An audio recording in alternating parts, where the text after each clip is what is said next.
Greetings and salutations. How is everybody doing on Sunday? Feeling good?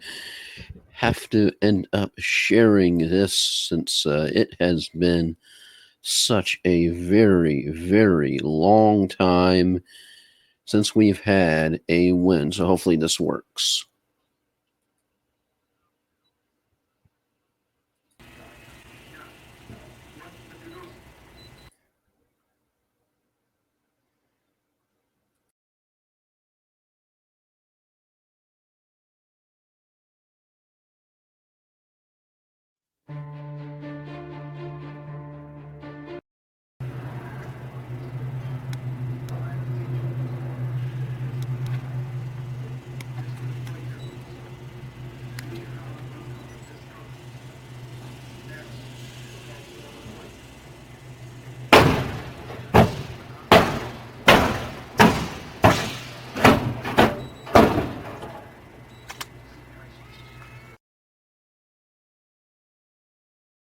Buck's pirate ship, rather the Black Pearl from the movie, but still, I figure just have to fire some cannons. Granted, Jameis Winston was not the better quarterback of the two. You had Kyler Murray, 27-44, 324 yards, 3 touchdowns, 1 INT. The better quarterback as far as fantasy goes.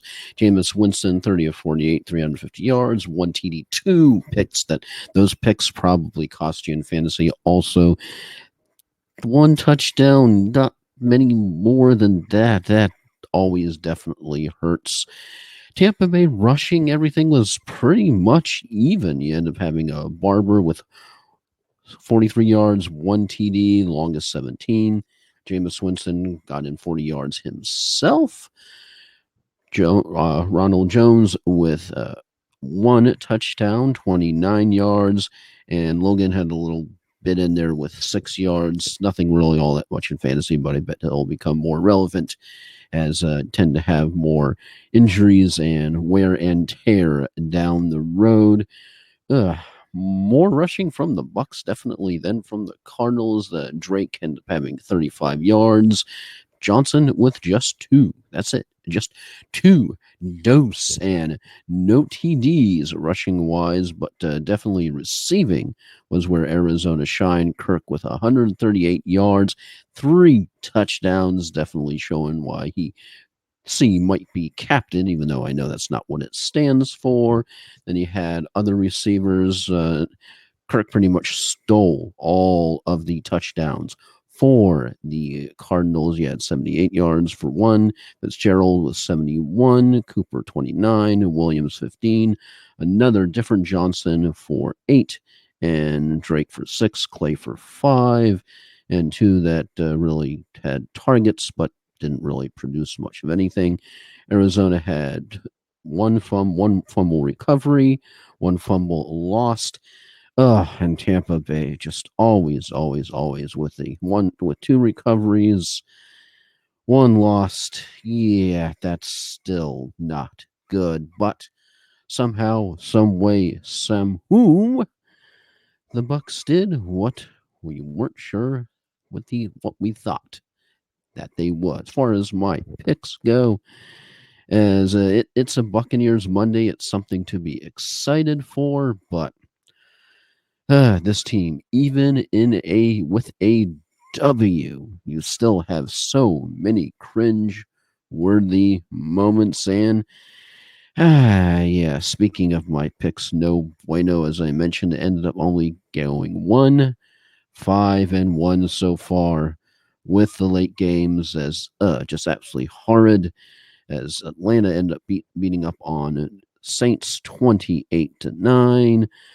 Buffalo ended up losing to Cleveland, of course, by 3, so that one's a push.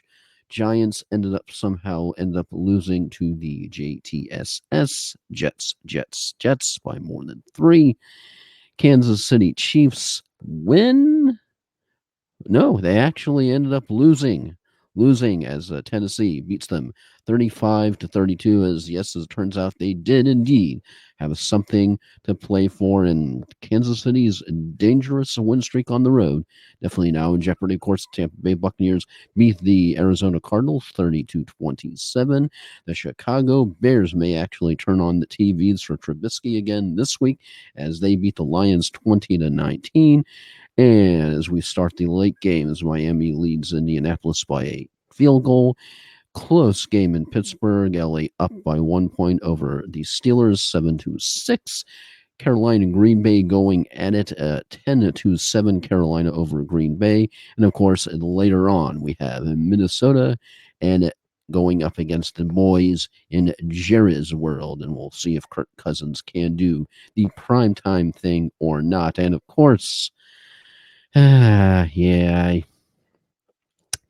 my bold prediction, that was the one that I definitely left out because I don't know, it's perfect logic when you're trying to make it work, when you're thinking about it. It's like, yeah, they could look past the Bengals. No, that was an utterly complete bleep slapping. I mean, I'm sorry. There's no other way I can say it. I have to censor myself there, but that was a bleep slapping. 49-13. Bungles, it just doesn't matter who they have as coach. They still are winless this year in the NFL, and definitely up there for the Super Bowl suck, which of course Flying Ryan will end up updating rather soon. If not today, then definitely tomorrow, to mañana. But just a bit of a lackluster day in the NFL. If you're out there and you're trying to get somebody excited and get them into football, I don't think this was the week to do that. But hey, what can I say? A W's a W. We can all eat a W here in Tampa. With that win, get a little bit excited about something. Bucks back home. The one thing that I know is going to crop up this week were the scenarios that's possible for the Bucks to go to the playoffs. Please, come on. Even if the Bucks run the table, which I doubt that's going to happen with as inconsistent as they are this year. Well, inconsistency is the one thing the Bucks are consistent at. Yeah. Well, so there we go. So good side for reality, bad side for picks, bad side for bold predictions today. But hey, when you got to eat crow, you eat crow. So I'm virtually eating crow because that's what you do. But come high to the Bucks. Well done. Fantastic. Somehow they managed to not bleep things up in the fourth quarter. The one thing that I have to wonder, and even though I know it was against the Bucks, how the heck did the Bucks not get called for holding late? Yeah, because the Arizona Cardinals player was just like, it happened. The Bucks got him. He was just looking like, he was looking at the rest like, what?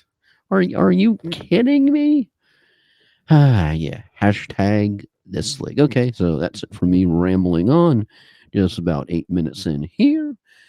And I think we'll end up doing a update mañana, as today, that is just horrible picks. I mean, might do another update if I actually do well with some of the late games, but boy, this is just one of those days you just sort of want to hide under your desk.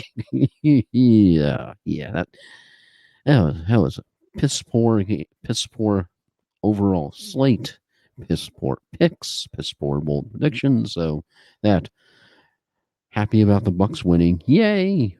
But I think we're just going to bounce for now. So hope your picks day went better than mine did. But hey, we got a team for at least 1 week. 1 week got a team. Don't know what the next week's going to bring. We'll see. OUT to the out.